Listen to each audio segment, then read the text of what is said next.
तो अब मेरे पास आते हैं resources on the basis of exhaustibility. ठीक है, तो एग्जॉस्टिबिलिटी के बेसिस पे मेरे पास दो रिसोर्सेज होते हैं। ठीक है, दो टाइप के, पहला होता है मेरे पास रिन्यूएबल और दूसरा होता है मेरे पास नॉन रिन्यूएबल। ठीक है, अब रिन्यूएबल रिसोर्सेज कौन से होते हैं? वो रिसोर्सेज जो कि थोड़े टाइम के बाद शॉर्ट पीरियड में मतलब वापस से रीजनरेट हो जाते हैं। अगर एक बार खत्म हो गए तो मतलब सिंपल सी भाषा में ये मेरे पास अनलिमिटेड क्वांटिटी में होते हैं और अगर एक बार खत्म हो गए तो वो वापस से रीजनरेट हो जाते हैं। ठीक है, तो रिन्यूएबल और replenishable resources are those that can be replaced और reproduced by physical, chemical or mechanical processes such as solar and wind energy, water, forest and so on। ठीक है, वो रिसोर्सेज जो कि कुछ फिजिकल, केमिकल या मैकेनिकल प्रोसेस के through वापस से अगर एक बार खत्म हो गए तो रीजनरेट या रिस्टोर हो सकता है। ठीक है, वो रिसोर्सेज मेरे होंगे कौन से?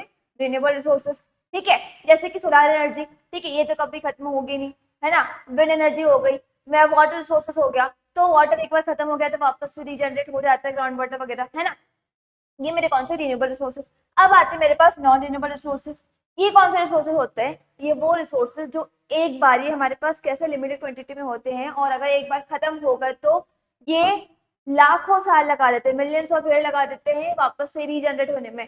कुछ मेरे पास मिनरल्स होते हैं जो कि कुछ टाइम में वापस से रीजनरेट हो जाते हैं, रिप्रोड्यूस हो जाते हैं। लेकिन जैसे मैं बात करूँ पेट्रोलियम की, फॉसिल फ्यूल की मतलब कोल की, तो अगर ये एक बार खत्म हो गए ना तो इन्हें मिलियंस ऑफ ईयर लगते हैं वापस से बनने में, रीजनरेट होने में। ठीक है, the resources which can not be renewed और reproduce immediately once they are exhausted they take millions of years to regenerate are called non renewable resources। वो रिसोर्सेज जो कि एक बार अगर खत्म हो गए, एक बार एग्जॉस्ट हो गए तो मिलियंस ऑफ ईयर लगेंगे इन्हें बनने में, ये होंगे मेरे नॉन रिन्यूएबल रिसोर्सेज।